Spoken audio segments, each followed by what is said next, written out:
Buenos días a todos. Procedemos a la celebración del pleno ordinario xoves 30 de marzo de 2017.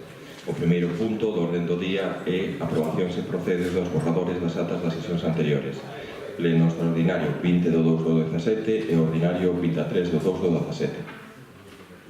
Pleno extraordinario existieron todos. Unanimidad. Gracias. Y en el pleno ordinario se abstiene el señor López Torres porque no asistió. ¿Y los demás están conformes? Sí. Gracias.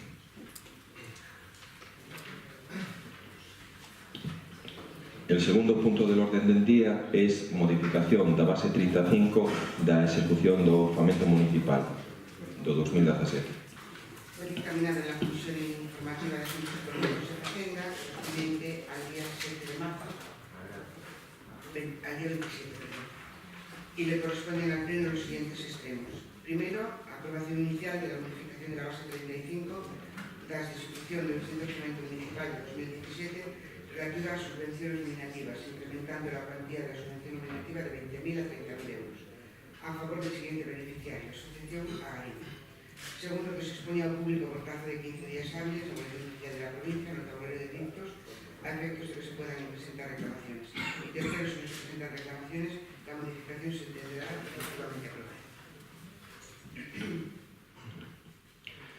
Procedemos. Intervencións? Sí, Charlo. Sí, moi brevemente.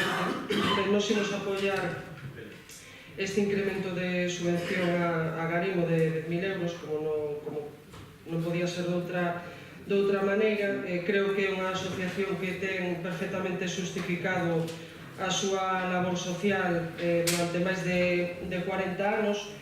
Decir tamén que nos parece correcto que se continúe con isto que se iniciou, con esta subvención alá polo ano 2006 e que o Concello utilice e explote ao máximo as instalacións que posee a Garimo, así como todos aqueles recursos que vamos a poder, ou que estamos en estes últimos tempos podendo de alguma maneira aproveitar e que nos poden levar a desenvolver proxectos moi interesantes de todo tipo, no eido educativo, social ou deportivo. Pola nosa parte, decir que, como decía ao principio, que íbamos a apoiar este incremento e preguntar tamén se xa existe un borrador do novo convenio que fai mención a técnica que fai esta proposta, este informe, e se son tan amables se hai ese borrador de pasárnoslo para ver un pouco que novedades e que cuestións se van a cambiar. Nada máis, moitas gracias.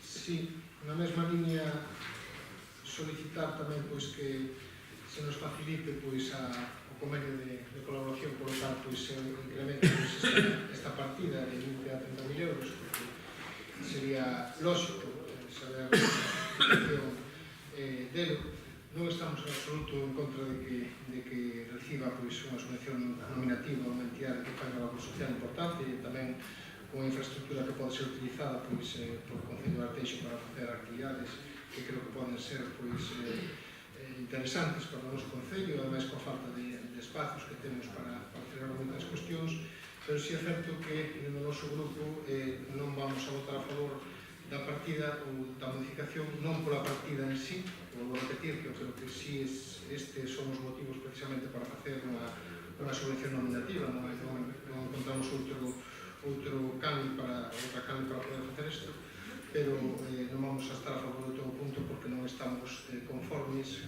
cas bases de execución nese senso, cunha partida prácticamente de 1 millón de euros en subvencións nominativas que podrían ser canalizadas por outro tipo de xestión como subvencións de concurrencia competitiva, que iso é a línea que habría que seguir, que só utilizar esta vía para temas como este, que probablemente tuveran peor encaixe para este sistema. Creo que é de entender que debemos facer un esforzo por modificar o sistema de concesión de subvencións a diferentes entidades e facelo, como dice o interventor, nos seus múltiples informes, dicindo que se faga como sistema de concurrencia competitiva e deixar só as subvencións nominales precisamente para convenios de colaboración como este que facemos con a Garimo, que vou a repetir que nós estamos a favor de que se faga.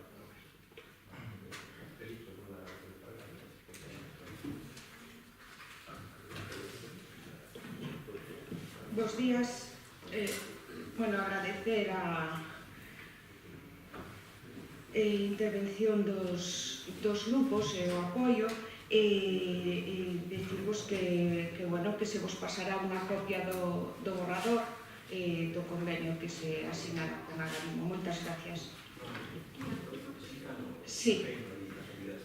A ver, a diferencia con respecto ao convenio anterior é que antes únicamente afectaba a Consellería de Educación para o apoio de formación de alumnado de FP básica e agora, ademais desta formación, alumnado de FP básica, empezou a funcionar un grupo de atención á diversidade con 25 alumnos e aparte o uso das instalacións. Agora mesmo xa se están utilizando dende a Consellería de Cultura e nesta Semana Santa empezarase a utilizar dende a Consellería de Relacións coa Comunidade para un campamento de Semana Santa. Ata agora este campamento realizábase na aula da natureza como era pola ubicación moi demandado, habíase para unha capacidade sobre 30 rapaces, porque o espacio, a cantidade de rapaces que pode acoller ese espacio, este ano desbordouse un pouco a solicitude, pasaron a 100 e pico de peticións, entonces este campamento amplíase ás instalacións de Agarimo. Pois eso, esperemos que non só sea utilizado por estas concellerías, que ábrese a promoción económica, servicios sociais, xuventude, deportes, etc. Moitas gracias polo apoio.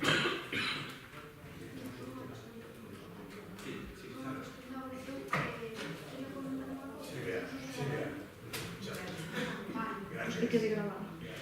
Digo que por unha cuestión, eu son socia de Agarimo e participo habitualmente nas actividades e todo eso, creo que alguna xente máis hai. Eu digo que preferiría ausentarme da votación para que non se malinterpretaran logo as cousas. Por eso tamén. Entonces auséntate tamén.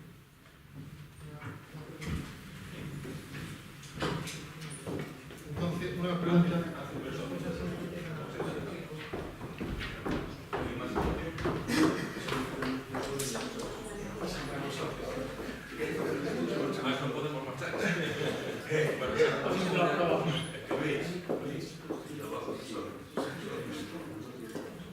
Unha pregunta, entonces, solo para obter a información, precisamente porque si é certo que se excederan, entonces está por lo que se vai facer ali o outro campamento, se van a ser, é algo xa unha decisión tomada. O que se vai a celebrar, ahora mismo xa están 25 matriculados, o sea, as matrículas son ao longo desta semana e agora mesmo porque fixose o sorteo como estaba programado. Entonces, os 30 primeiros que saíron no sorteo van para a aula da natureza e o resto xa se lles ofertou a Agarimo. Teñen que realizar a matrícula esta semana e xa van 20 e pico. Era para ter información. Se o caso. Sí, se iba a facer realmente. Sí. Bueno, también agradecer el apoyo en este caso de los miembros de la oposición. Reiterar que Agarimo es una institución importantísima aquí en este concello, con unas instalaciones que de verdad que todo el mundo debía conocer, que sí que es verdad que ahora con la ampliación o este nuevo convenio, que se os pasará también las nuevas, el nuevo convenio, el concello puede hacer desde las concejalías tanto de servicios sociales como desde deportes, como desde educación, como incluso promoción económica, juventud, medio ambiente, pues hacer actividades allí. Sobre lo referente, un ejemplo que es muy importante, que así lo dijo la concejala, que aún lo estábamos comentando, hace 2 años lo que es los campamentos de Semana Santa tenían una demanda de 30 personas, ¿no? Muy importante los campamentos de Semana Santa para conciliar vida familiar y vida laboral. El año siguiente fue aumentando la demanda y este año tenemos una demanda de más de 100 chavales. Es muy importante esta posibilidad. Y ante esa demanda de 100 chavales, pues tenemos esas instalaciones de Agarimo, que la verdad que son unas instalaciones que merece la pena aprovechar, disfrutar, y que creo que para un acto como puede ser el tema de los campamentos de Semana Santa son muy importantes. Procedemos a la votación. ¿Votos a favor? 14. ¿Abstenciones? 4 y 3, 7. Pasamos.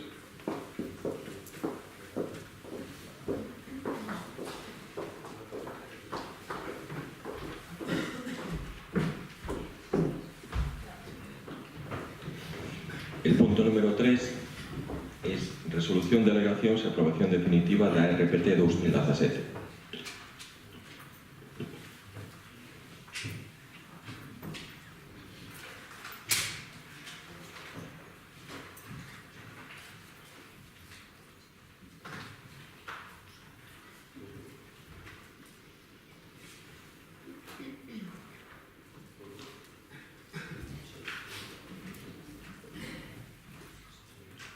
Fue dictaminado en la Comisión Informativa de Asuntos Generales, correspondiente al día 27, y le corresponden al Pleno los siguientes extremos. Primero, estimar la reclamación interposta por doña Lucía Alejandra González Arias, procediendo a la enmienda de los errores materiales detectados en la RPT, aprobada inicialmente, que se recoge con el detalle que consta en acta.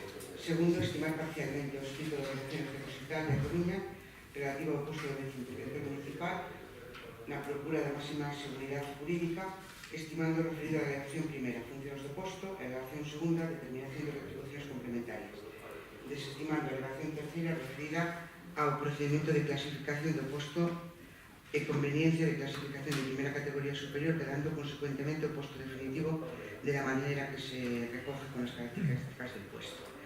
Tercero, aprobar definitivamente la RPT, según el documento adjunto, no que se recollen, además, las modificaciones derivadas de la estimación de las alegaciones presentadas, las corrección de errores materiales detectadas por el Departamento de Personal, más la que se aprobó en la Comisión Informativa. Cuarto, proceder a la remisión de la copia de la RPT a la Administración General de Estado, a la Administración de la Comunidad Autónoma en el plazo de 30 días y la publicación íntegra del documento en el COP de La Coruña.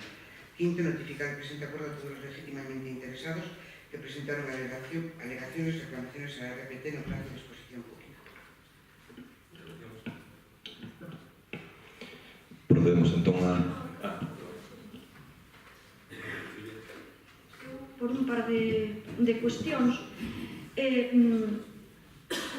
a marxen do da RPT, que xa se votou tamén cando o orzamento, as alegacións da persoa que é a aparelladora municipal aquí, xa se falou delas, na anterior aprobación definitiva do pleno, de que non era nese momento cando se tiña que presentar, senón que era agora, e queda, eu creo que queda constatado que efectivamente había esa serie de erros materiais aos que ela facía mención. Nos non imos votar a favor da aprobación da RPT en coherencia. Eu creo que co noso discurso na sesión plenaria entendemos que aquí dende hai anos se está intentando facer unha valoración de postos de traballo que ainda non está feita a día de hoxe, ainda que polo visto se está traballando agora nela. Creemos que se crean unhas xefaturas e uns cambios cos que non estamos en absoluto de acordo e entendemos que non son unha necesidade agora mesmo desta administración. Creo que hai outros bastante máis importantes, pero tamén me gustaría facer mención a alegación que presenta o Colexio de Secretarios Interventores e Tesoureiros da Coruña e que é unha praza que se creou no ano 2016, aínda que presentan agora precisamente a alegación. Un pouco chamativo que sexa agora, mas lendo as alegacións que presentaron e, por certo, posto que do que nós tamén xa falaramos no seu momento, no 2016, cando foi o orzamento, eu simplemente vou a ler 4 parágrafos da súa alegación que me parecen interesantes e que quero ademais están recollidos, vou ler textuais do que presentan eles, porque non o digo eu, non o di ninguén do BNG, nin ninguén da oposición, digo un señor que se chama Rueda Valenzuela e que é presidente do colexio. Deste xeito, desgaxar funcións legalmente encomendadas ao posto de intervención municipal e reservalas, entre aspas, a través da RPT, ao posto de viceintervención, como semella pretenderse neste caso.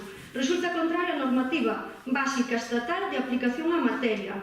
Así, o Real Decreto 1732/1994 de 29 de xullo sobre provisión de postos reservados a funcionarios da Administración local con habilitación de carácter nacional establece o seguinte no artigo 2 e ben reflexado o que di ese artigo 2 a ese respecto, non?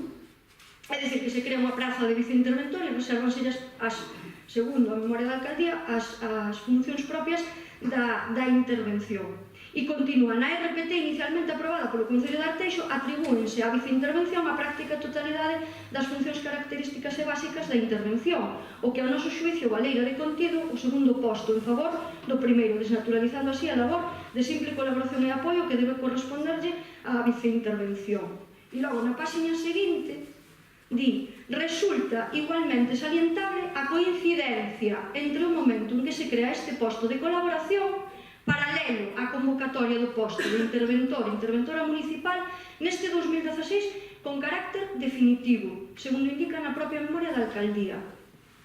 E por último, tendo o posto de viceintervención unha naturaleza auxiliar ao desempeño das funcións delegadas expresamente pola intervención e atendendo a un elemental criterio de proporcionalidade que as responsabilidades asumidas, semella que o complemento específico atribuído á intervención deberá ser sensiblemente superior ao da viceintervención, algo que non sucede neste caso ao registrar ambos labores moi similares.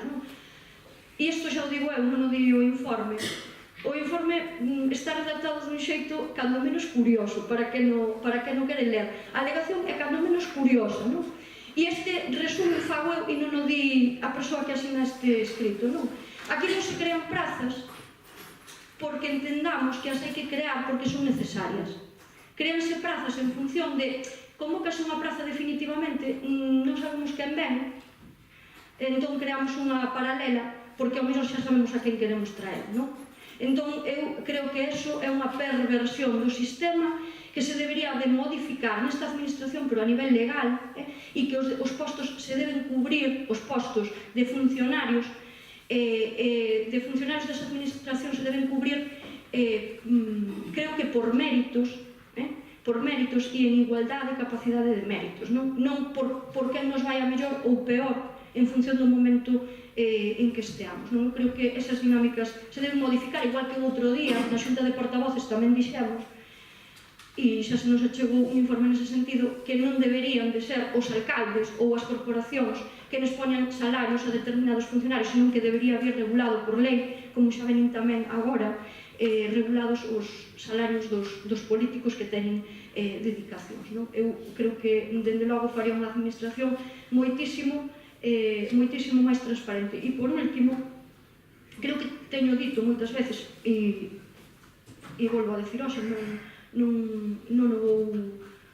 o oculto, que moitos dos casos de corrupción que están acontecendo a nivel político público non teñen só que ver cos políticos, aínda que hoxe están no disparadeiro todos os políticos. Xa sei que non todos os políticos son corruptos, nin a xente corrupta por naturaleza, pero tamén creo que se están cargando moito as tintas nos políticos e nas políticas, cando tamén se debería vixiar moito máis o que se fai dentro da administración por parte de determinados funcionarios con postos de responsabilidade, porque creo que sen o deixar pasar ou sen a complicidade de moitos funcionarios que asinan ou miran para outro lado e logo non asinan cousas, seguramente hoxe a situación do Estado español e das propias administracións locais sería ben distinta ao que estamos vendo reflexado en todos os medios de comunicación e nos xulgados do Estado español. Por eso digo que creo que a responsabilidade, e o vou facer tenselle que pedir a todos os administradores públicos, non só a unha parte. Grazas.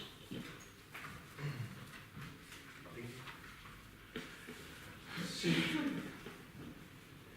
Nesa línea, secundando a unanimidade do que acaba de dicir Silvia, estou completamente de acordo coa súa intervención. Dende o principio ata o final, estamos vivindo no Concello de Arteixo con relación ao que ten que ver ca plantilla de persoal que traballa neste Concello, unha serie de viraxes durante os últimos anos, desde que o goberno do Partido Popular, pois, curiosos, non? O que dá a sensación de que se crean plazas ou postos ou espacios non derivados das necesidades que ten este Concello, que son moitas e seguramente en algún servicio máis que noutro, senón dá a sensación que se fai pensando na persoa que pode recaer nese posto. Isto le va sucedendo durante tempo e ao final moitas veces incluso quedan vacantes e se cambian posteriormente porque non se dan as circunstancias para poder adaptarlas a aquelas persoas individuais que se fai. Por lo tanto, reivindicar o mesmo.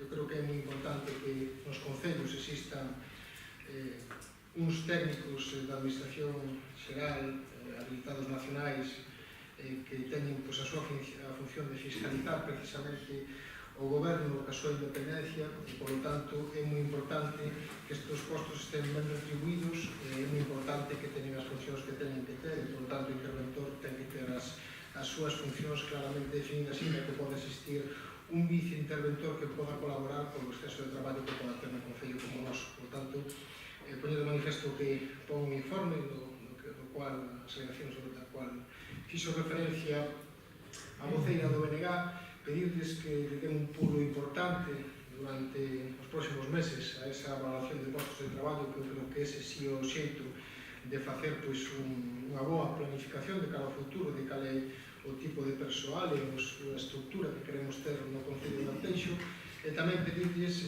que isto o leven, e creo que debería de ser exixible aos políticos tamén, os postos de persoal eventual que contrata este Concello.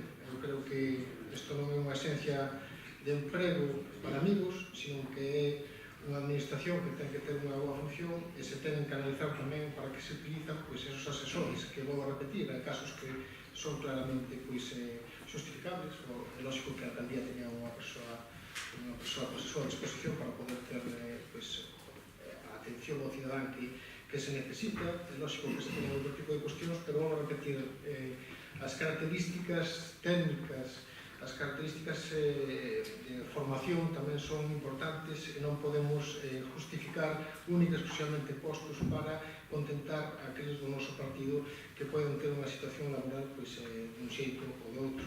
Se estamos exixindo para os funcionarios aqueles méritos constitucionais ou aquelas mecanismos institucionais basados no mérito, na capacidade e na igualdade para acceder aos postos de traballo, eu creo que tamén debe de exixirse aos políticos que cando se contratan asesores sexan na mesma línea. Por lo tanto, tamén pido que se faga un esforzo por dotar o Concello de profesionais ou de xente que poda asesorar claramente en temas que son de vital importancia para o Concello. Eu creo que aí atrás o vivimos co tema de levar a cabo a estrategia do Concello, no cual había unha persoa que, neste caso, é asesor, que hasta daquela non miremos moi ben como eran as súas funcións, pero se eso pode redundar, os seus conhecimentos poden redundar un beneficio económico e un beneficio estructural para o noso Concello, benvido sexa, porque pode ser moito beneficio que saquemos con fronte, pero se simplemente contratamos xente pola porta atrás para contentar outro tipo de cuestións, creo que eso sería un erro e eso, evidentemente, este grupo o vai a criticar. Únicamente, decir eso e que se avance no BPT o antes posible, porque este Concello merece que se organice ben, se estructure ben e se leben a cabo as modificacións que sean oportunas para ter persoal en situación óptima.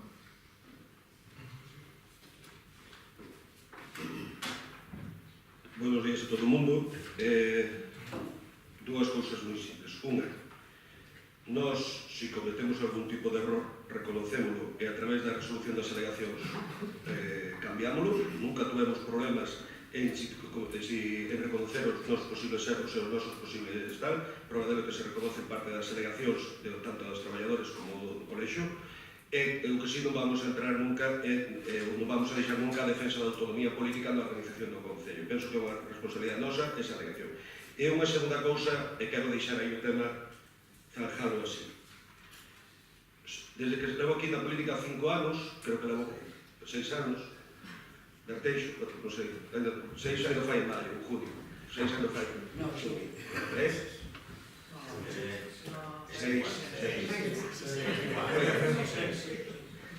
Podemos junto con animales de compañía, vale. Desde que estou aquí, creo que levamos traballando con 4 habilitados nacionales.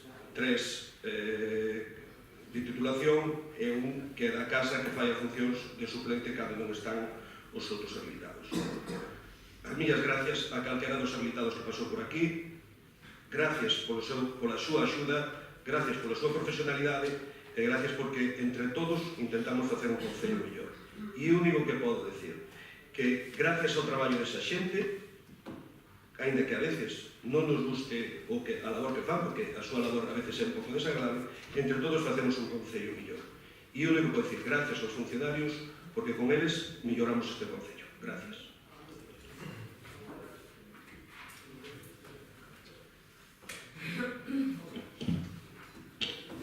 Bueno, por supuesto, también reiterar esas palabras de mi compañero, el portavoz José Ramón.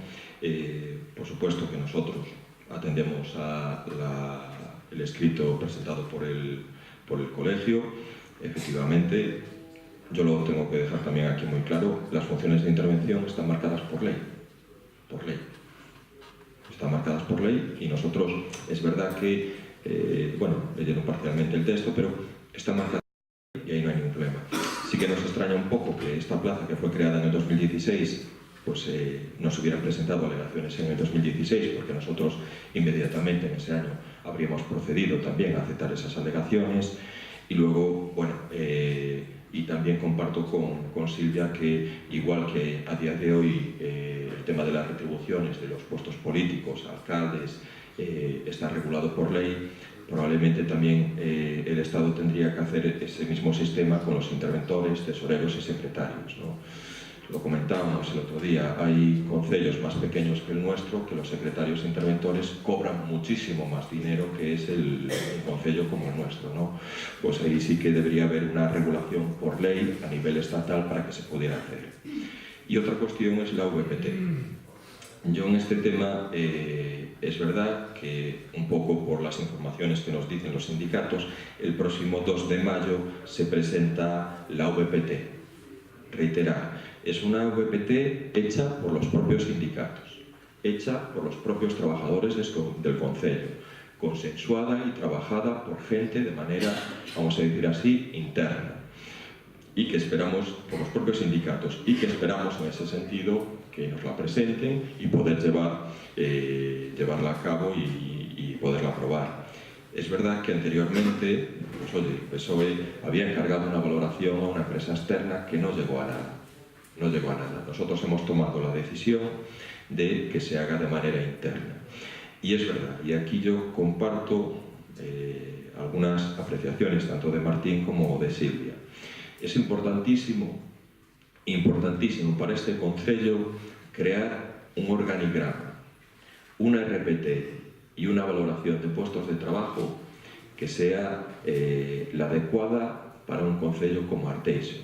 Incluso que sea una valoración y un organigrama que tiene que estar aceptada por todos. ¿Qué quiero decir?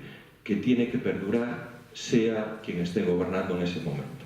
Es decir, si hay un organigrama, una RPT aprobada en este tiempo, que sirva también por si gobiernan otros grupos, gobierna otras gente. Tiene que haber un organigrama claro para desarrollar el futuro de Arteixo. Quisiera decir, por último, nosotros en el año 2011 hicimos nuestro primer presupuesto con 21 millones de euros. Estamos en el año 2017 con 33 millones de euros. Y probablemente en los próximos años pasemos a cerca de 42. ¿Qué quiere decir? Esto es un incremento de más de un 100% de un presupuesto. Por las limitaciones del Estado tenemos casi la misma plantilla. Es muy difícil trabajar, ordenar, coordinar, hacer proyectos, hacer trabajos cuando hemos doblado nuestro presupuesto y tenemos la misma plantilla. Necesitamos un organigrama claro, una repite claro, que sea apoyada y aprobado por todos los grupos y por ahí, sobre todo, que sirva para preparar el futuro que le viene al Concello de Arteixo. El futuro que le viene al Concello de Arteixo es muy importante, tanto en incremento de actividades como incremento de presupuesto y, por supuesto, tenemos que repercutir esa actividad económica, ese aumento de presupuesto en redundar en el beneficio de los vecinos de Arteixo. Procedemos a la votación. ¿Votos a favor? 13. ¿Abstenciones? 6. No, 2. ¿En contra? 6.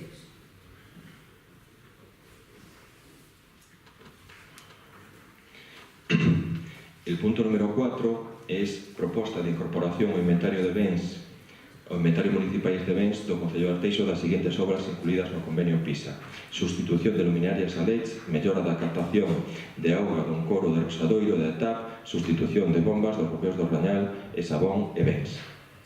Fue dictaminado en la misma comisión informativa y le corresponden al Pleno los siguientes extremos. Primero, incluir las obras sustitución de luminarias a LEDs, mellora de captación de agua do encoro de Rosadoiro de TAP e sustitución das bombas dos bombeos de Rañal e Sabón, a vindeira revisión del inventario municipal de bens.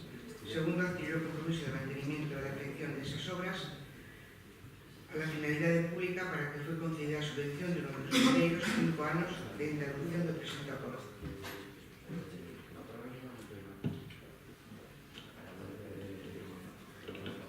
Procedemos a la votación. ¿Votos a favor?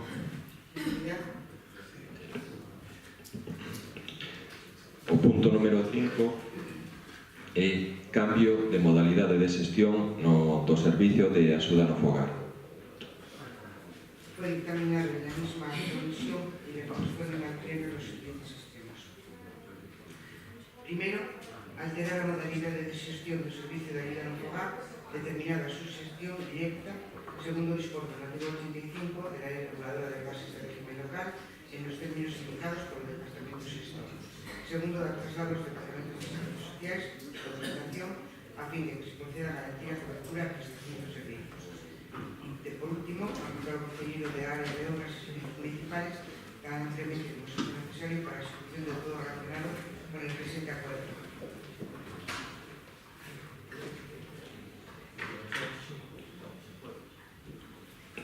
Procedemos también a votación. ¿Votos a favor? Unanimidad. Sobre el general, sobre esta compañía. Eso es.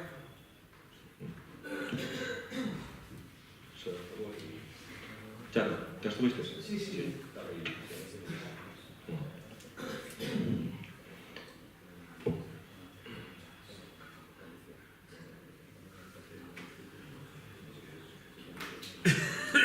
Es maravilloso.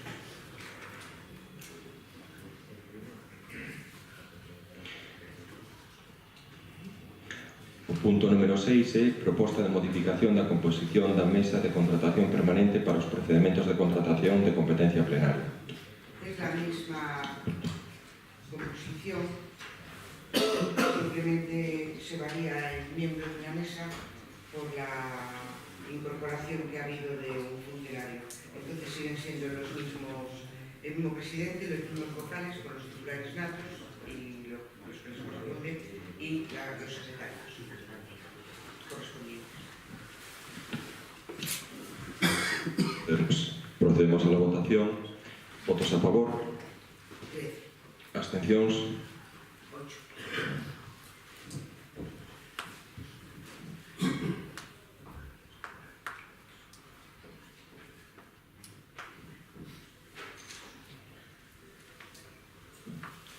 O punto número 7 é ratificación do decreto da Alcaldía e Presidencia número 782/2017 de nomeamento da representación procesal no concurso de Aguasa.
pedir disculpas porque se les mandó como estaban para la alcaldía, se omitió un decreto en el que previo que pone la cantidad económica.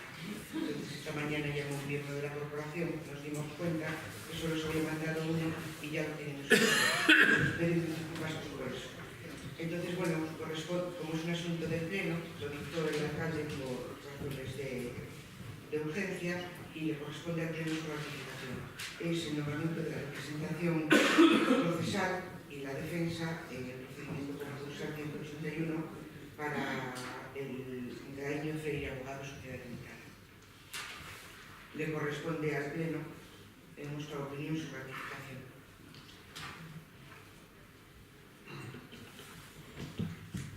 Procedemos a la notificación. ¿Votos a favor? 16. 13, sí. ¿Abstenciones? Llama Manolo. 5.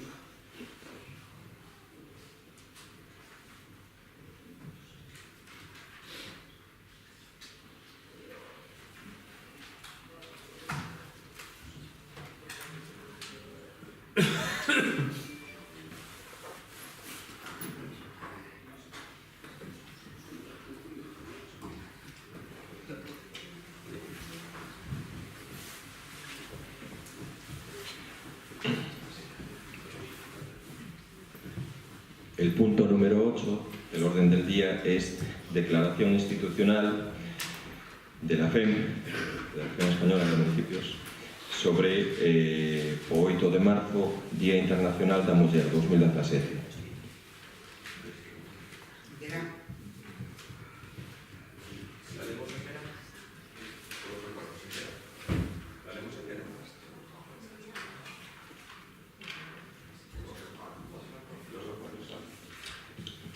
Los acuerdos que corresponden al pleno propuestos por la Primeiro, convidar a todas as entidades locais a adherirse a esta declaración e sumándonos a todas as voces que claman por un futuro en igualdade e exento de violencia de xénero, xa que a súa erradicación é determinante para camiñar cara a igualdade real entre homens e mulleres. Segundo, reafirmar o noso compromiso cos dereitos humanos e, en consecuencia, cos dereitos das mulleres coa igualdade real de oportunidades entre homes e mulleres. E facemos explícito o noso recoñecimento a cantos contribuíron con su labor e esforzo a erradicación das situacións de desigualdades xa superadas, a vez que reiteramos a nosa firme determinación de avanzar na superación daquelas que ainda perviven hoxe en día. Tercero, insistir na necesidade de que continúen implantándose políticas encaminhadas a fomentar o emprego e o emprendemento feminino, máis educación para a igualdade de oportunidades, maior incorporación das mulleres na sociedade de información e máis apoio ás mulleres que viven no ámbito rural. Cuarto, non son posibles as políticas de igualdade sen os concellos. Por ese motivo reivindicamos a necesidade de dotar as entidades locais das competencias nesta materia, así como de suficientes medios e recursos para, en colaboración co Goberno das comunidades autónomas, asegurar a implementación adecuada de todas as políticas e iniciativas necesarias para garantir a igualdade de xénero, o empoderamento das mulleres e os seus dereitos en todos os nosos povos e cidades.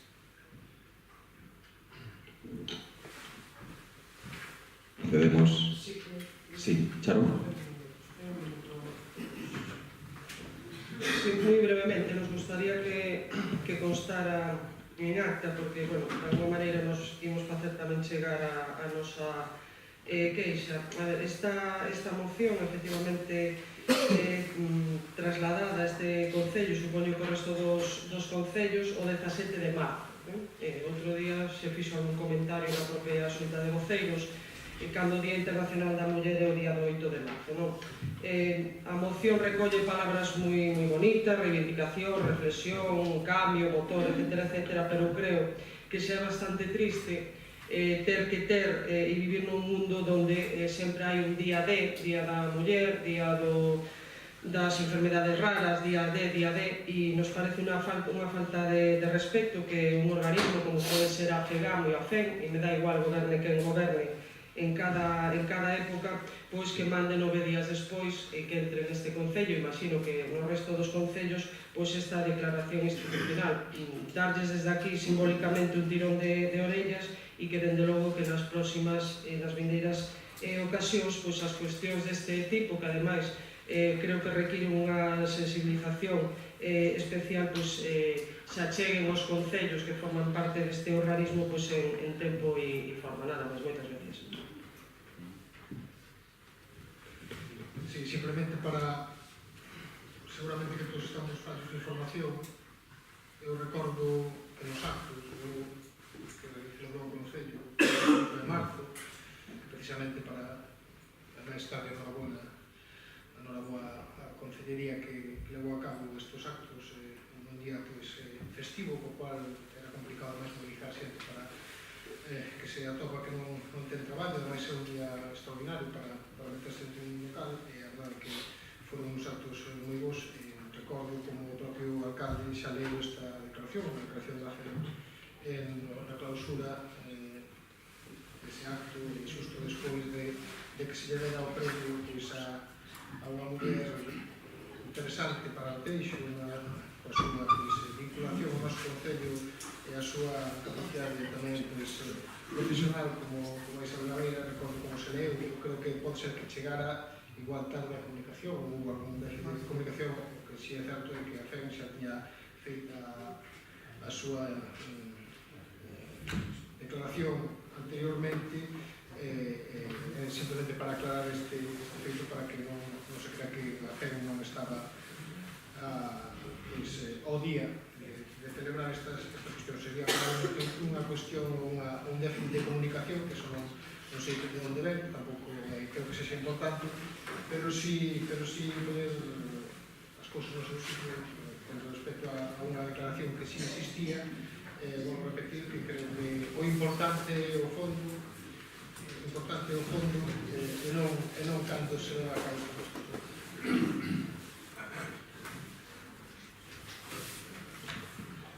Sí, hola, bons días a todos e a todas.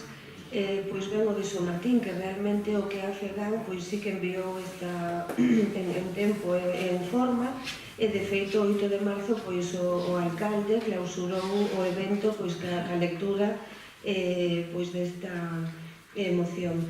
Que pasa? Que non o queríamos deixar aquí, o quisemos trasladar pois hoxe ao pleno pois para facela institucional e facela pois máis visible para todos, non?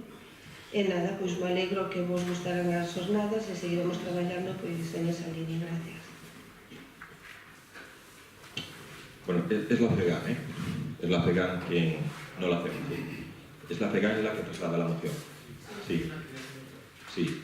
Efectivamente, es, pues el Concello de Arteixo, el día 8 de marzo, leyó esta declaración institucional en las jornadas organizadas por la Concejalía de Servicios Sociales, Área de Bienestar, y bueno, pues administrativamente la FEN la remitió al Concello más tarde. No. Se registró tarde, pero llegó un tiempo y fue a los... Claro, pero eu tenho que fiar polo registro de entrada e que hoxe vai ao pleno de marzo, nada máis. Sí. E non é culpa do Concello. Vale. De todas maneras, es protocolariamente, aunque entrara el 8 de marzo, para ir a pleno tiene que venir al pleno de marzo. Vale. Entonces, nada, seguir trabajando en esa línea y bueno. Procedemos entonces a la votación. ¿Votos a favor? Unanimidad. Sí, bueno.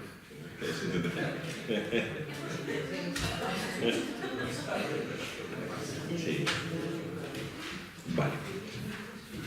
Y en la misma línea y con el acuerdo de todos los grupos presentamos outra moción institucional do Concello de Arteixo de apoio aos afectados polo cobro indebido da plusvalía segundo a sentencia do Tribunal Constitucional.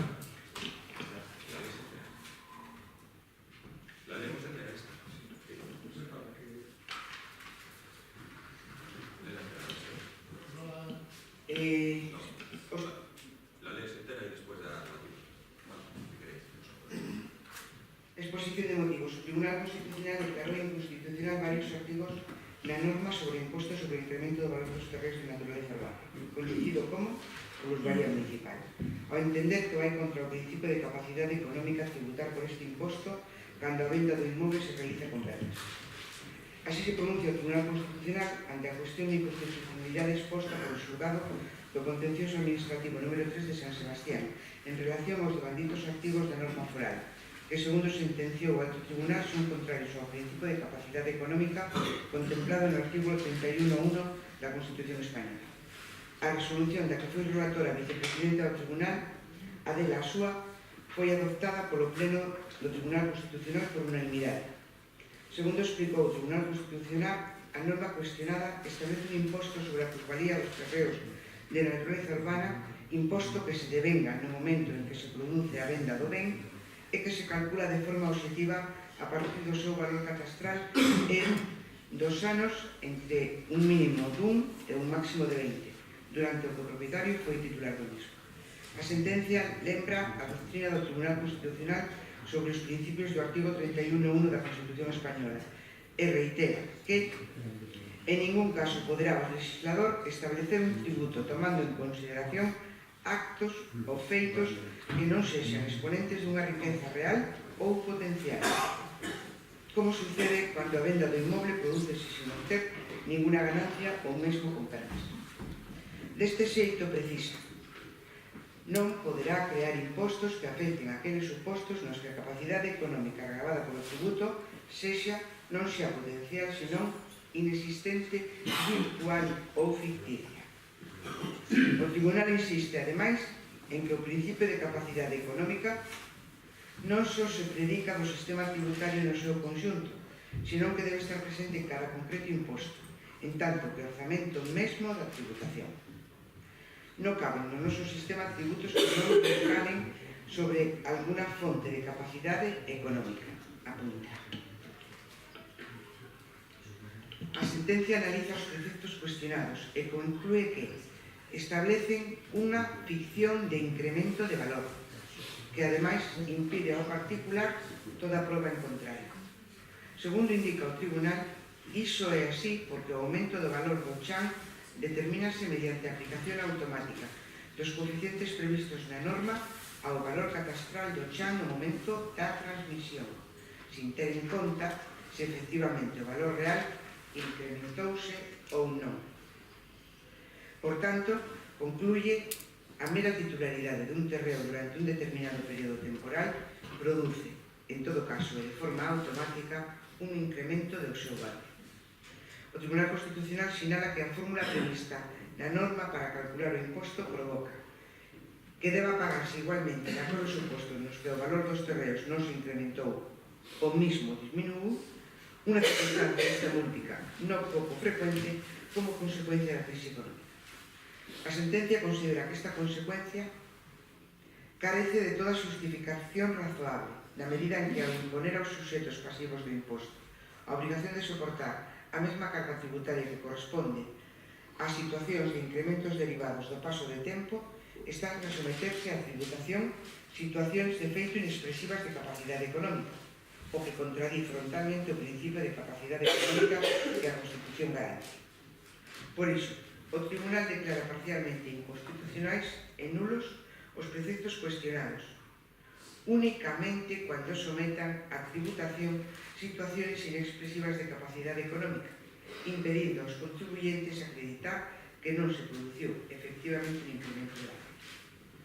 En consecuencia, indica que a partir da publicación da sentencia corresponde ao legislador levar a cabo as modificacións ou adaptacións do réximen legal do imposto, que permitan non someter a tributación a situacións de inexistencia de incremento de valor dos terreos de naturaleza urbana.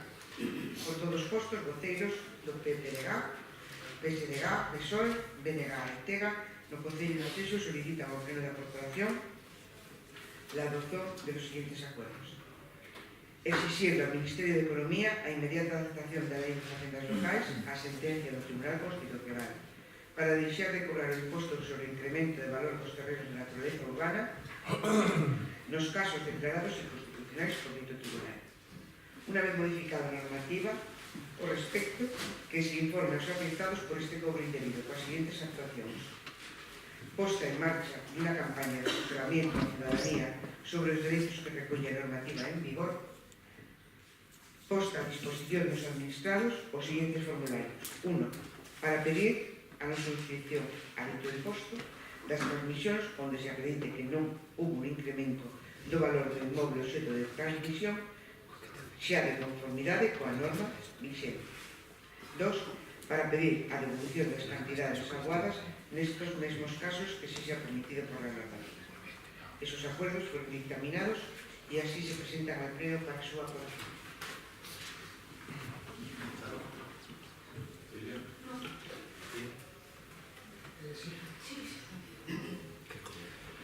Ben, en primeiro lugar, comezar por agradecer tanto os compañeros do resto dos grupos da oposición como tamén a maioría absoluta do Partido Popular que se apoiara e se fixese institucional unha moción presentada polo Partido Socialista pois fai unha temporada. Tamén agradecer a premura do Departamento de Servicios Económicos para elaborar o informe que figuraba na primeira moción e que, polo tanto, xa foi desdeñado no acordo final entre o resto dos grupos. Si pedir ao grupo de goberno a presión de cara aos entes que gobernan o Estado, que ahora mismo ten o goberno do Partido Popular, para que leve a cabo as modificacións oportunas para que non se siga cobrando este imposto de plusvalía a aqueles que non lle están sacando un rendimento económico ás transmisións por esta cuestión. E tamén, eu creo que é importante levar logo a cabo ben esa campaña, esa posible campaña de información aos afectados, precisamente para que todos se podan enterar como poden non ter que pagar esta tasa nos casos que recolla a nova normativa e tamén como poden recuperar os cartos que xa pagaron e que en algúns casos pode ser que sexan susceptibles de poder recuperar. Creo que é importante que a administración local actúe pro administrado de todas as facilidades para que esta xente poda recoller os cartos dun imposto que non está, según o Tribunal Constitucional, ben cobrado. E logo tamén pedir que se actúe, que se faga toda a información o mellor posible para que non volvan a suceder casos como a desta muller que por culpa de non coñecer e non ter información suficiente como para saber que podía estar exenta deste posto que o facía por vía dunha dación en pago, simplemente por un mal asesoramento tanto do banco como non coñecer que debería de estar censada nesta vivenda ata o momento da transmisión, ten que someterse a un pago nunha situación complicada xa de 660 euros dunha plusvalía dunha vivenda que comprou por 130.000 euros, que o valor final, o valor de tasación inicial era 130.000 euros, que o valor de tasación final da transmisión era menor, que tuvo que ser sometida a diferentes cuestións a ter que chegar a pagar 240.000 euros e quedarse con unha dación en pago na qual sigue debendo 40.000 euros. Eu creo que este tipo de cuestións no seu día, fai xa 3 ou 4 anos, dende o Grupo Socialista presentamos unha moción na qual se pedía a posta en marcha dunha comisión precisamente que tratara temas de desahucios e cousas similares para que non sucederan estas cousas, precisamente para que os afectados tuveran toda a información necesaria e o Concello tamén actuara dunha forma singular e específica sobre os problemas que teñen moitos veciños cas súas vivendas pola situación de crise que estamos a vivir e situacións de desemprego e non chegar e non ser capaces de poder levar a cabo a hipoteca ou a pago da hipoteca ou incluso o alquiler. Eu creo que hubiera sido interesante que, por exemplo, neste caso, se isto estuviera a manos dunha comisión que se dedicara única e exclusivamente a isto, seguramente era ter a información adecuada para non meter a pata e que, evidentemente, tivera que facer a transmisión como fixo o cambio de dirección, posto que era, claro, no seu día, cando ten que deixar a súa vivenda, ten que alugar outra e ten que dar de alta a auga, a luz e todo este tipo de cuestións e, por lo tanto, tuvo que levar a cabo o cambio de censo e, por lo tanto, se quedou sin esta deducción que establece a lei. Creo que é moi importante ser sensibles con respecto a xente que máis problemas ten, xente que eu creo que xa é víctima propia do sistema no cual os bancos creo que dun xeito pouco responsable someteron a moitos cidadáns a unha presión que logo non podía soster e tampouco lles deron saídas con a lei que establezca que cada acción en pago é simplemente coa entrega da súa vivenda e despois de tantos anos encima teña que acabar devolvendo 40.000 euros agora. Por lo tanto, sensibilidade e máis información de cara a que este tipo de cuestión non nos volvan a suceder porque ao final acabamos gravando aqueles que máis problemas.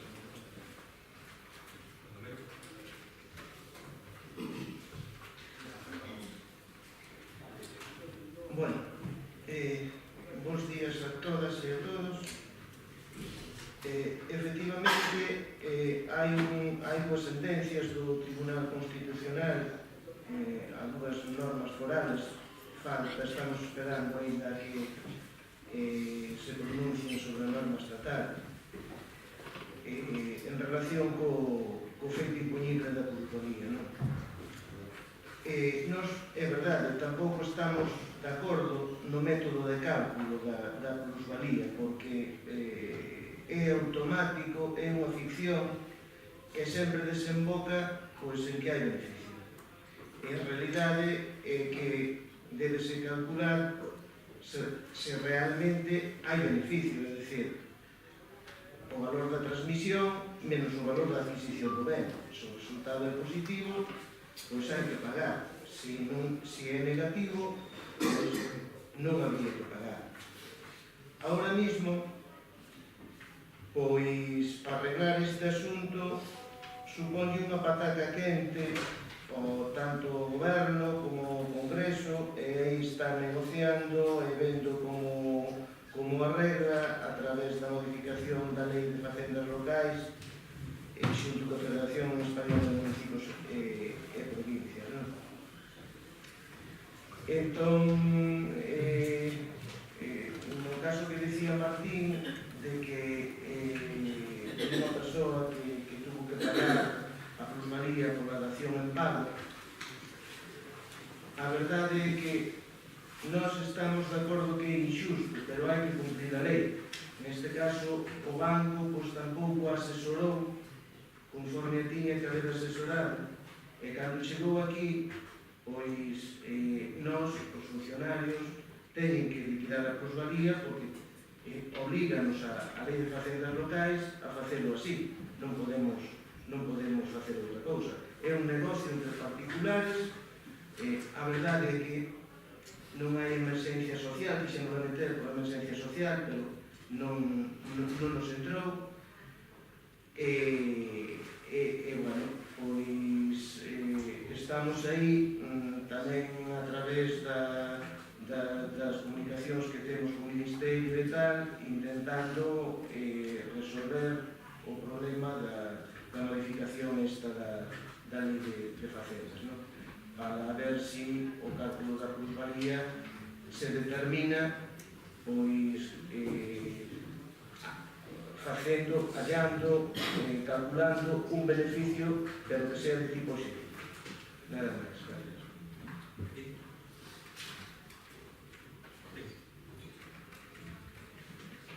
Simplemente esperar que se esa modificación se leva a cabo, pues esta persoa poda recuperar eses campos que seguramente tanto lle fan falta. De todas formas, tamén deixar encima da mesa que esta persoa non ni sequera solicitou esa axuda de emergencia social porque non ten unha situación de emergencia social e aparte, sobre todo o que quería deixar encima da mesa, eu creo que é importante que recollamos esa expresión cidadá por parte desta veciña é que o que a ela lle sucedeu non lle sucedera a ningún veciño máis. Ela decía que conocía de algún caso que podía estar na mesma situación e que deberíamos buscar a forma, e ao final os políticos nos debemos aos cidadáns, de buscar a forma que unha persoa que fai esta dación en pago que por circunstancias o banco non lle interesa, non quere ou simplemente non lle informa, tampouco ten porqué das leyes da administración con respecto á plusvalía, era, ao principio creo que non sabía ni que era plusvalía,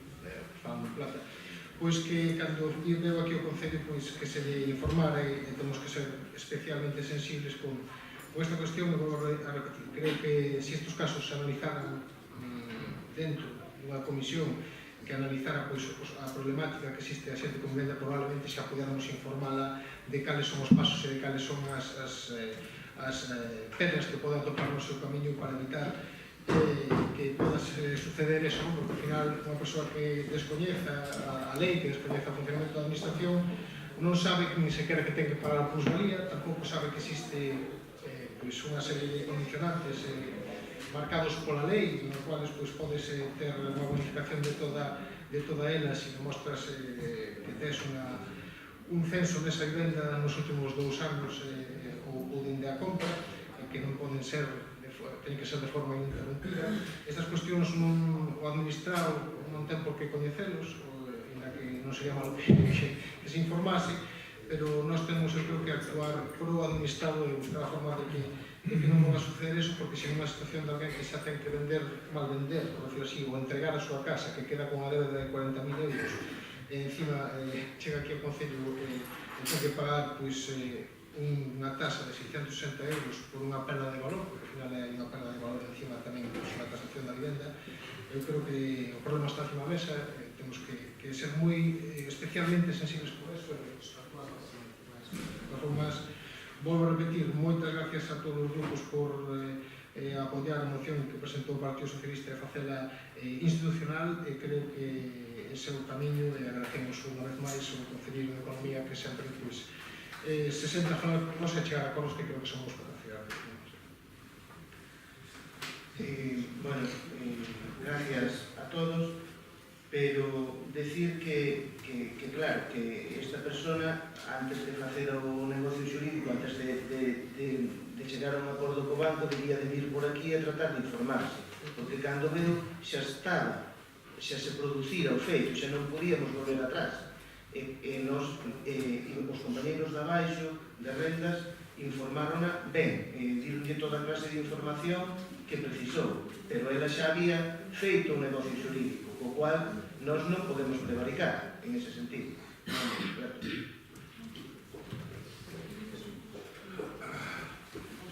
Bueno, yo reiterar los agradecimientos, en este caso a todos los grupos de la corporación, tanto oposición como gobierno, porque poder hacer una moción institucional de un tema tan importante como la plusvalía, yo creo que eso sí que es una manera de trabajar y en ese sentido pues un poco atender las demandas de nuestros vecinos. Agradecerle también a mi compañero Baldomero esa posibilidad de modificar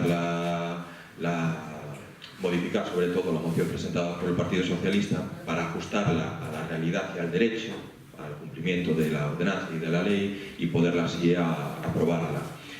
Transmitirle al portavoz del PSOE que la presión ya no es para el gobierno del PP, que está gobernando en minoría, y que hay ustedes, porque tienen la posibilidad en ese sentido, al estar en minoría el gobierno, también pues apoyar o intentar desde que ese grupo, el grupo parlamentario del Partido Socialista, un poco pueda también hacer las modificaciones de ley que se necesitan para la aprobación de este tema. Y nada, agradecer y sobre todo porque hacer una moción institucional yo creo que es importante para mí, para este concepto. Procedemos a la votación. ¿Votos a favor? Vamos a hacer un receso de 5 minutos, ¿vale? 5 minutos.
El punto número 10 es una moción del Grupo Municipal Socialista para a creación do Consello Escolar Municipal de Arteixo.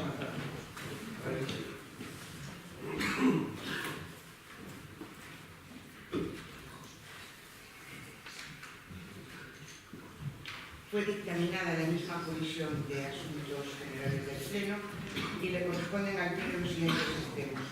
Primero, poner en funcionamiento o Consello Escolar Municipal de Arteixo y segundo, convocar, con a maior brevidade posible, unha xunta de voceiros onde todos podamos participar na elaboración do regulamento deste Consello Escolar Municipal de Arteixo do Grupo Socialista que pega unha proposta de borrador de traballo anexa á moción.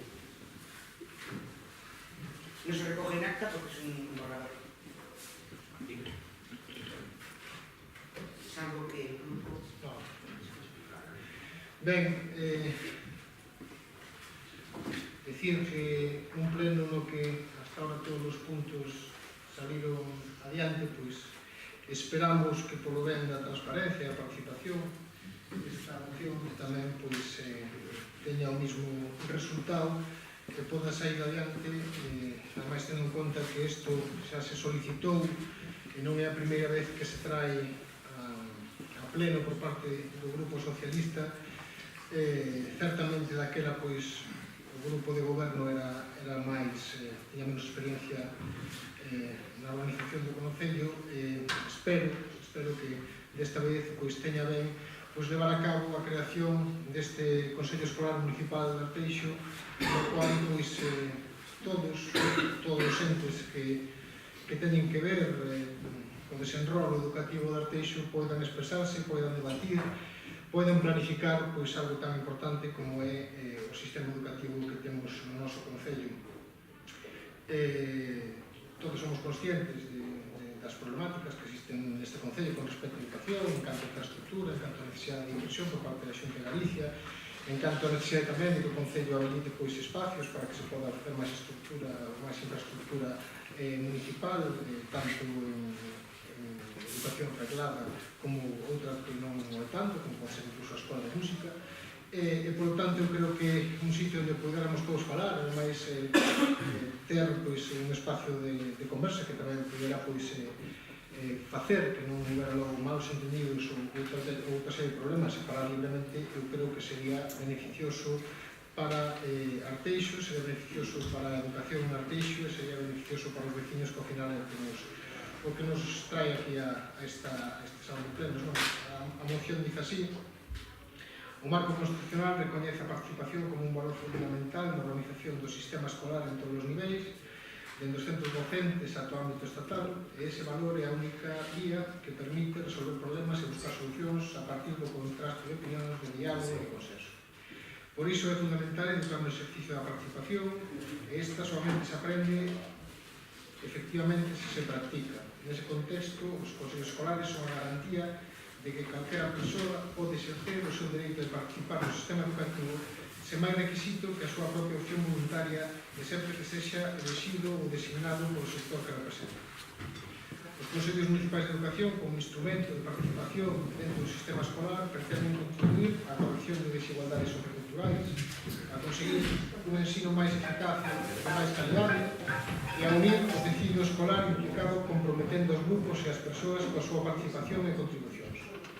Arteixo quere ser un concello educador en todos os sentidos, que vive a educación como un referente básico para a formación e na conciencia cívica, un instrumento determinante para cada esos objetivos é o Consello Escolar Municipal, no que debe concluir toda a comunidade. No Consello Escolar Municipal atoparase toda a comunidade educativa, mestres, alumnos, nais, pais, traballadores da administración, de los servicios educativos e profesionais de ámbitos diversos e responsables políticos, entre outros. Son moitas solucións que un órgano desta índole pode darlle á comunidade educativa contando coa participación de todos os sectores implicados na educación do noso Concello.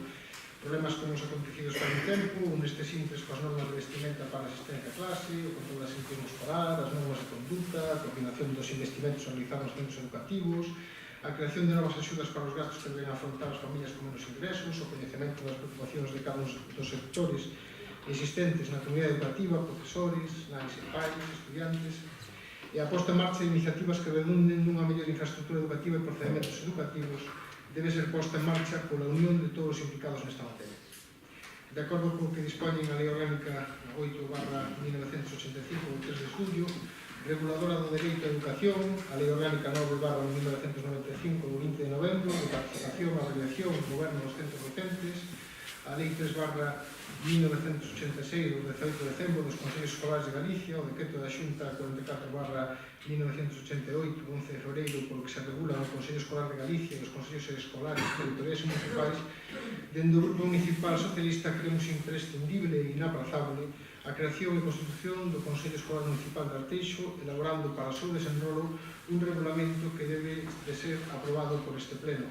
Por lo tanto, non nos puxemos encima da mesa un simple boceto que non ten por que ser en absoluto definitivo, simplemente podría servir de base para negociar ou para ter unha base de como pode ser o funcionamento dun Consello Escolar Municipal, e o que pedimos é única e exclusivamente a decisión, sobre todo do grupo de goberno que ten maioría absoluta, para levar a cabo e abrir esa negociación que creo que sería beneficiosa para todos os funcionarios.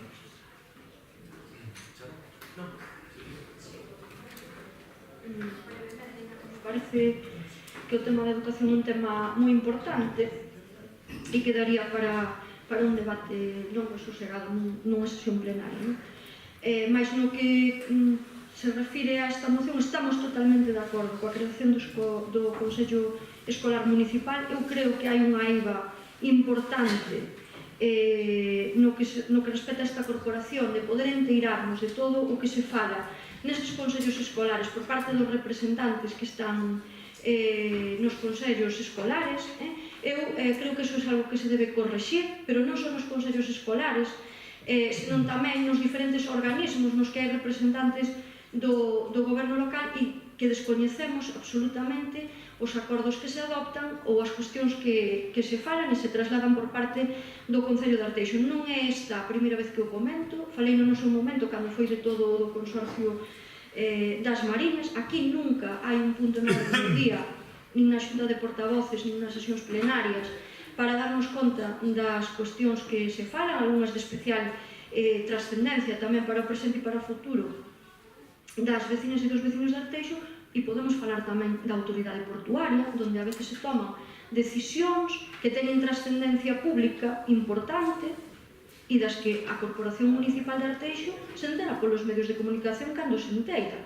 É dicir, agora mesmo cando se decidiu todo isto que está de plena actualidade na Coruña, coa venda dos terreos da Solana, da non venda, da subasta, deses terreos públicos que no seu momento lle foron expoliados a todos os veciños e veciñas durante o franquismo, aquí alibotouse e non se trasladou aquí nunca se esa votación debería de terse producido nese sentido ou non, ou cal eran as decisións que se estaban tomando ali. Quero dicir, un representante é representante da corporación municipal e non única e exclusivamente do goberno local, non?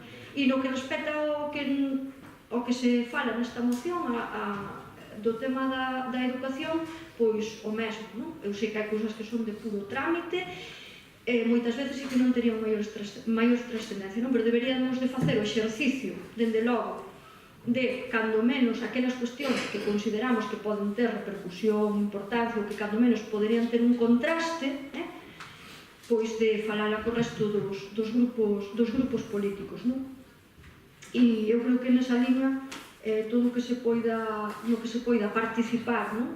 E no que se poida colaborar, aí estaremos, e creo que sería bo que se crease, tendo en conta a comunidade educativa tan importante, con miles de rapazas e rapazas que temos, creo que sería, dende logo, moi importante que todos e todas puidéramos participar. Grazas.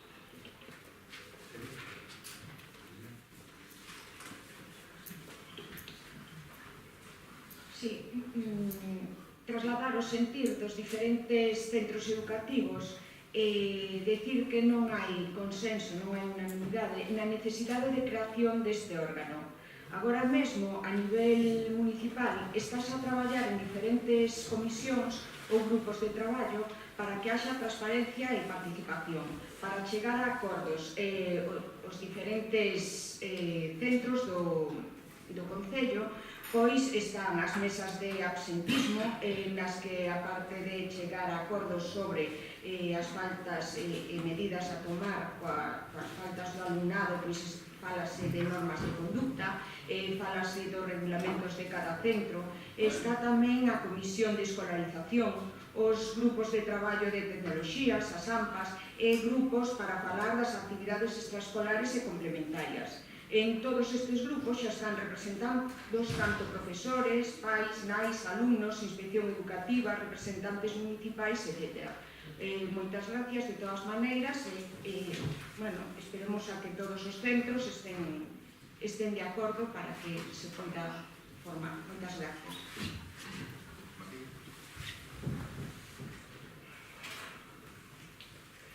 Ben, estamos falando de transparencia, estamos falando de decisión política, estamos falando de iniciativa, e que o grupo de goberno do Partido Popular se escude na posible creencia ou non de alguna dirección dun centro para levar a cabo a creación do Consello Escolar Municipal de Educación, me parece bastante pouco convincente. Eu creo que a decisión ten que vir por vía política, e ten que vir por vía política daqueles que teñen a capacidade de levar a cabo este Consello Escolar Municipal. E logo, se existen centros, AMPAs, outro tipo de organización ou representación que non quere participar, pois terá que decir por que non quere participar, e por que se ausenta de algo tan importante para o Teixo, como pode ser un ente onde podamos debatir cosas tan importantes como que vamos a facer ca nosa infraestructura municipal, que ahora mismo é deficitaria, que vamos a facer co material que ten os nosos centros educativos, que vamos a facer co persoal que atende as nosas e os nosos nenos. Eu creo que isto debería de ser única e exclusivamente iniciativa local para que aqueles que queran podan levar a cabo esos debates que creo que son necesarios. Se non queren participar, que non participen. Pero eu creo que non nos podemos excusar en que un quere ou outro non quere. A decisión ten que ser por parte do Concello, que é o que crea o órgano, e creo que, ademais, debería de facelo precisamente porque incluso hubo algunha AMPA que nos mandou a todos os grupos presentes na Corporación de Arteixo, mandou unha comunicación xunto con unha felicitación de Nadal na cual se pedía que se abriera unha mesa de negociación coa presencia de toda a comunidade para falar, por exemplo, do problema da infraestructura e non ir dando saltos e dicindo que fai uns anos que o que se necesitaba era un IES, agora se necesita un CEIP, e o que se necesitan en ambas as dúas cousas, porque se se necesita un CEIP o de mañana se vai a necesitar un IES, porque os nenos que van os CEIP pasan despois os IES, habitualmente, porque ademais incluso nos IES agora xa hai educación obrigatoria, non é só en bachillerato como antigamente. Por tanto, se o grupo de goberno non quere dar ninguna vía de transparencia, de comunicación e de diálogo, terá que explicarlo porque eu creo que nese sentido non estamos mellorando. Para mí, se mellora a comunicación directa e o tono e outro tipo de cuestións, pero non o debate en sí e a transparencia real que teria que existir un concello como o noso, que vou decir que é bastante opaco.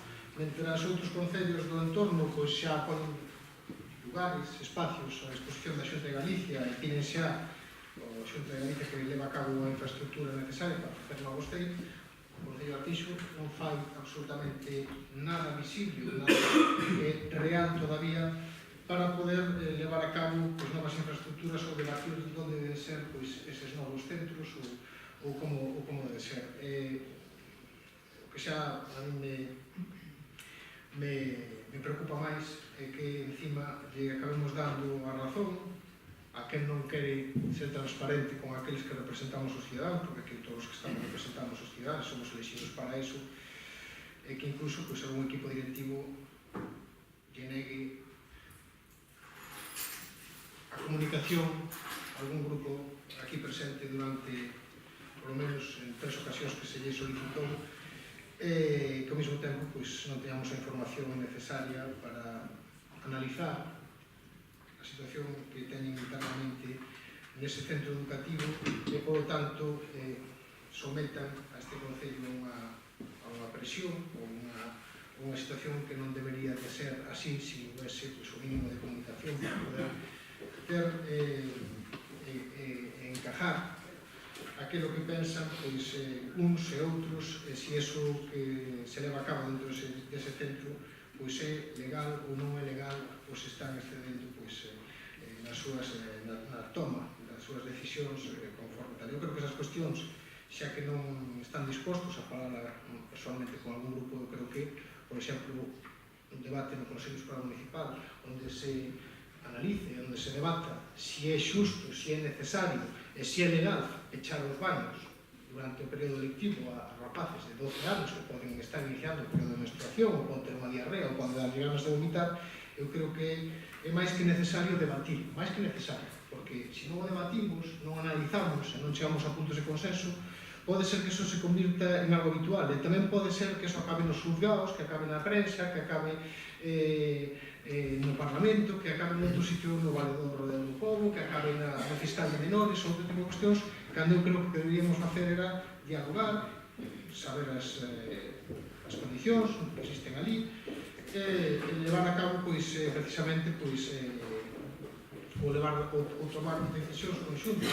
E tamén podemos falar de como se podería articular e falar con a Consellería para que non pase o ano pasado, que se queden sin un profesor nas unitarias porque non teñen a maiores se falla a profesora, non sei se é de religión ou é de inglés ou de tal, se poden dar casos de peche como ano pasado en algún centro educativo das unitarias de Arteixo, que pasou o ano pasado, algún día que tuvo que pechar porque non había tal, que eu creo que se podían adoptar fórmulas para que eso deixase de pasar. Se pode falar de múltiples cousas, absolutamente de todo o que te concibe. Se pode falar da Escola de Música Municipal e de como podemos mellorar a infraestructura e que poderíamos facer.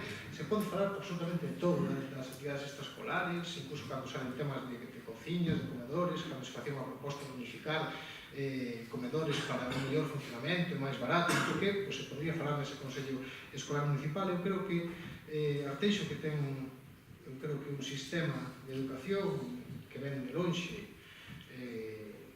por parte municipal, eu creo que óptimo, bastante interesante, con proxectos como o Punto dos Brozos, o antigo sistema que se chamaba Punto dos Brozos, agora non se chama así, que era modelo e que era vanguardia do nome de Arteixo no resto da población do noso país. Eu creo que esas cousas se podrían falar ali e buscar as fórmulas de colaboración, incluso con entidades que podrían facer actuacións nos centros escolares. Estamos a falar de que aí atrás fixemos o Grupo de Goberno e o Concello organizou unhas xornadas con respecto ás TICs. Temos que acabar recurrindo a unha empresa privada para levar a cabo actividades cos nenos cando temos unha asociación local que se dedica a traballar cos nenos nas TICs e que non se fala con ela para a realización destas cuestións. Eu creo que ali é un sitio idóneo para poder sacar todo este tipo de cuestións e levar a cabo unha mellor xestión e un maior diálogo e non chegar a situacións como se chegou no seu día, co famoso tema que é do Elo, ou como se pode estar chegando agora no IES Manuel polo peche dos baños durante o período lectivo, que eu creo que atenta contra os dereitos dos menores a poder, incluso contra o propio regulamento do centro, no cual dice que hai que salvaguardar as necesidades e os... Por tanto, eu creo que a posta en marcha desta é unha decisión política, e se non se fai precisamente porque se quere consultar cousas, se non se quere falar nin debatir sobre cuestións que se falan mellor en despachos pechados e que nós non estamos de acordo en absoluto. Bueno, despois desta retaíla que acabamos de escoitar que nos dibuxo para un panorama catastrofista e pésimo da educación en Arteixo. É normal que lle interese decirlo así. Eu vou dicir o que fixemos en 5 anos. En 5 anos duplicáronse e creáronse bolsas de axuda ás familias para a educación, que non existían e cuantificáronse positivamente. O nivel de inversión no estado dos centros aumentouse de xeito considerable, incluso por reproches moitas veces de ustedes de que non son competencias nosas. Creáronse colexios novos. Vaise inaugurar nas próximas datas unha guardería nova. Estamos a traballar para a incorporación dun ciclo de formación profesional para poder traballar. Estamos a intentar solventar o problema precisamente dun novo centro. Creemos que o diálogo é permanente, fluido, e falo tanto da Consellería de Educación como da Consellería de Obras, como da Alcaldía, como dos representantes dos membros do Consello Escolar, cos directores, e penso que ese panorama catastrofista que usted fala non é tal. Gustaríame que en vez de falar de chascarrillos e falar de cousas que usted se van ocurrindo e que quere crear que non existen, e recordo perfectamente unha problemática que me afectou a mí personalmente, deixe que os profesores eduquen os nenos, deixen que o diálogo cos directores e coa comunidade educativa siga como está. Si en algún momento exista esa unanimidade, exista esa creación, porque non la demanden os directores, porque non la demanden ao colectivo escolar, non ao colectivo político, o colectivo escolar non lo demande, nós estaremos encantados.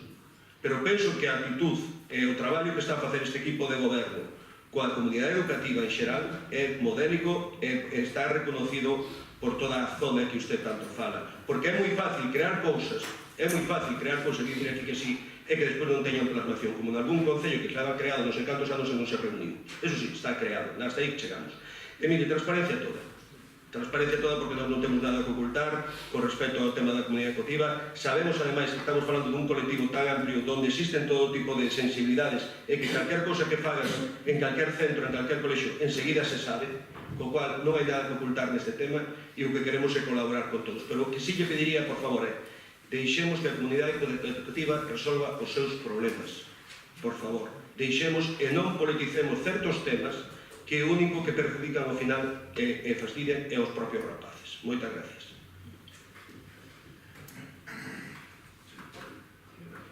Bueno, si hay una cuestión en la que nosotros sí que estamos totalmente implicados es con la comunidad educativa de este concello. Y creo que es una cuestión que hemos demostrado a lo largo de estos años que llevamos trabajando. Moitas cuestións que vostede fala do Consello Escolar, non? En ese sentido, moitas solucións deste órgano, como vostede di, o asistismo escolar, xa o estamos levando, coordinación dos investimentos, xa o estamos facendo, estamos falando directamente con todos os centros educativos, sobre todo para atender esas demandas e necesidades. Efectivamente, a estamos solventando. É verdade que moitas veces nos encontramos as trabas, a veces tamén de vostede, se son inversións que ten que facer o Concello a Consellería de Educación. Pois, nós, con colaboración dos centros da Consellería, pois sí, hemos dotado de 2 novas cociñas para os rapaces de Arteixos no que é o tema educativo. Vostede quere un Consello Escolar para que se fale das novas axudas para os gastos que deben afrontar as familias. Efectivamente, nós fomos os que creamos as líneas de subvencións de becas para os rapaces, tanto de axudas comedor, desplazamentos, material escolar. Eso perfectamente podían haberas creado vostedes antes. Cando están falando da mellora da infraestructura educativa, pois eu aquí sí que non entendo a postura de vostede, non? Di que hai outros concellos que poñan a disposición. Nos outro día trasladamos unha petición do IES da Escola Infantil de Pastoriza para que se amplíe a educación primaria. Pastoriza, estou dicindo. Tenemos un CEIP en Meicende, unha petición de Pastoriza, un CEIP en Galán, 2 CEIP en Arteixo. Temos tamén a Escola Infantil de Vilarrodriz que tamén se podría ampliar e facer un centro educativo ou un CEIP. O que necesita probablemente Arteixo, no que a ubicación de espacios é un IES. E sí que estamos traballando nesa línea e atendendo tamén as demandas tanto dos centros como dos veciños. Hai unha lei orgánica, como dixe vostede, do 85, e se olvida que vostedes estuveron gobernando do 2007 ao 2011. Por que non crearon o Consello Escolar? non lles interesaba daquela ou non querían ser tan transparente como nos acusan a nós. Eu hai unha cuestión que tamén, en ese sentido, non comparto ca portavoz do bloque. Tal como entendo eu, habría que crear un Consello de Autoridade Portuaria, habría que crear un Consello tamén do Consorcio das Mariñas, habría que crear un Consello sobre a área metropolitana, habría que crear tamén un Consello sobre o transporte metropolitano, e reiterar, polo menos este grupo de goberno, non recibiu ninguna proposta da oposición sobre temas relacionados coa autoridade portuaria, co consorcio, coa área metropolitana, con transporte. Non hai ninguna petición de vostedes. Non hai ningún tipo de proxecto planteado. Se queren crear tanta comisión, tanto consello, tanto non sei que, eu reitero, pa que vale entón este pleno?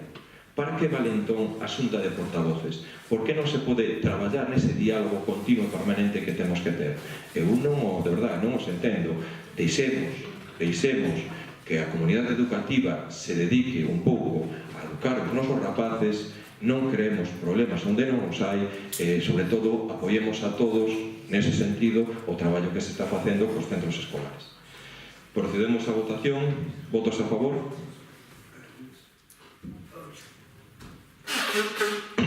En contra?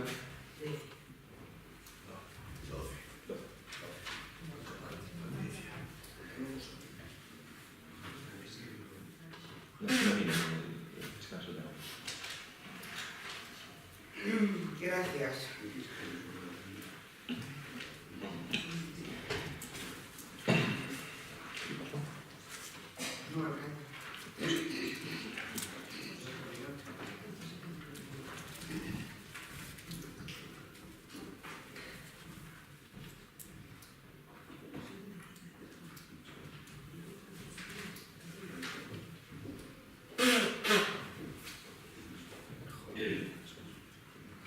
O punto número 11 son os de urxencia.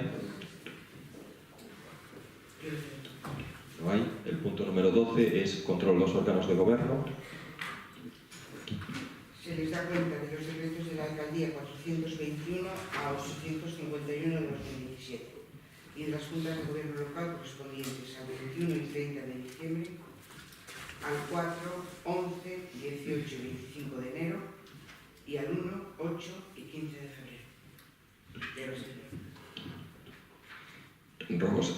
Rogos e preguntas. Temos unha pregunta e un rogo. Xurxo?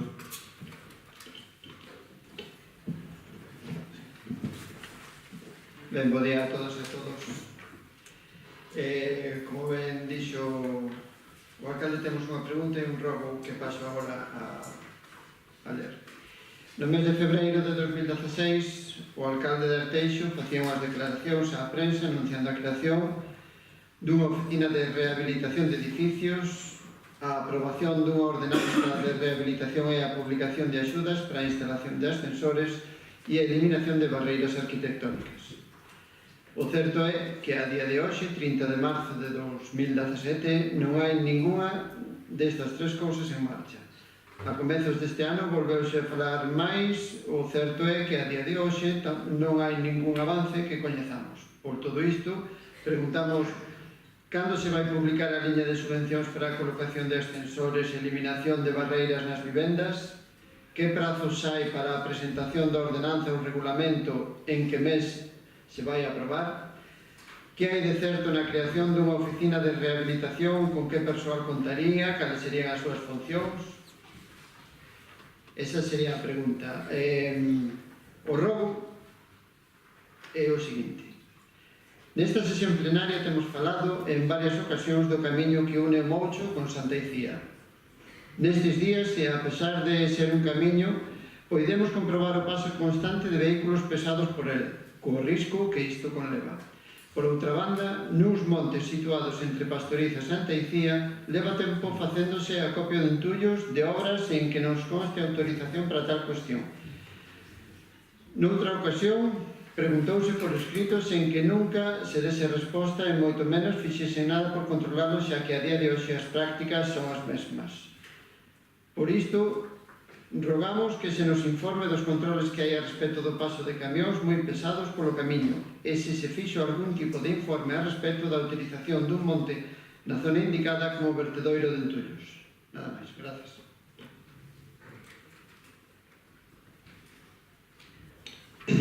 Bueno, a la pregunta presentada por el bloque, pues primero tengo que transmitirle que, hombre, nosotros algo sí que hicimos porque hemos incluido en presupuestos una partida para la subvención de colocación de ascensores. El próximo 27 de abril se va a aprobar la orden de subvención de ascensores. 27 de abril, el próximo pleno. Previamente lo hablaremos con la oposición en Junta de Portavoces, donde un poco se establecerán las bases, ¿no? Nuestra idea es que el 27 de abril se apruebe esta orden de subvenciones y a partir de ahí que sean, en este caso, los vecinos de Arteixo los que presenten las solicitudes. Sobre lo que dice de si se vaya a crear una oficina de rehabilitación, pues xa saben máis que nós, vostedes, a verdade é que sí. No, non o que vamos... Bueno, o volvo a decir, nos... Sí, bueno, efectivamente, a oposición, pues nese sentido, quizá nos estamos equivocando. Nos non vamos a crear unha oficina de rehabilitación. Nos o que vamos a crear é unha unidade de sostenibilidade urbana onde se van a tratar os temas de eficiencia enerxética, mobilidade, accesibilidade e regeneración urbana. A mellor confunden un pouco a rehabilitación. A rehabilitación é un tema específico. E nos, o que nos creemos é que se ten que crear, como se di, unha unidade de sostenibilidade urbana onde abarquen máis temas ou máis cuestións importantes que poden ser só a rehabilitación. Por eso, unidade de sostenibilidade urbana onde se traten temas de eficiencia enerxética, mobilidade, accesibilidade, regeneración urbana, medio ambiente, distintas cuestións. Eso é que se está valorando a posibilidade de facer. El ruego? ¿No? Sí, no está nada creado ni nada decidido, pero bueno. Sí, pero yo vuelvo a decir, es nosotros pensamos y estamos valorando la posibilidad de crear una unidad de sostenibilidad urbana, no una oficina de rehabilitación, ¿vale? Unidad de sostenibilidad urbana. Alberto, ruego.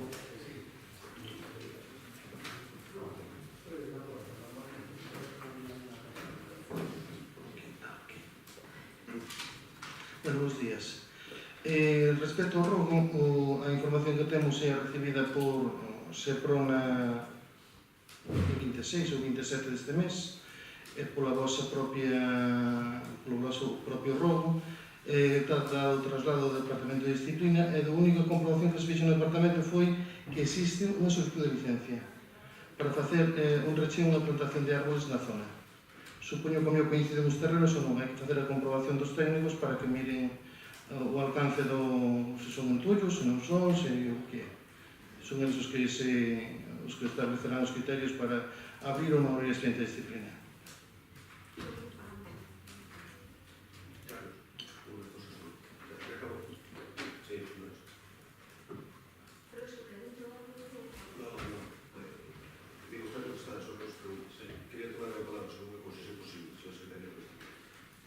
Simplemente...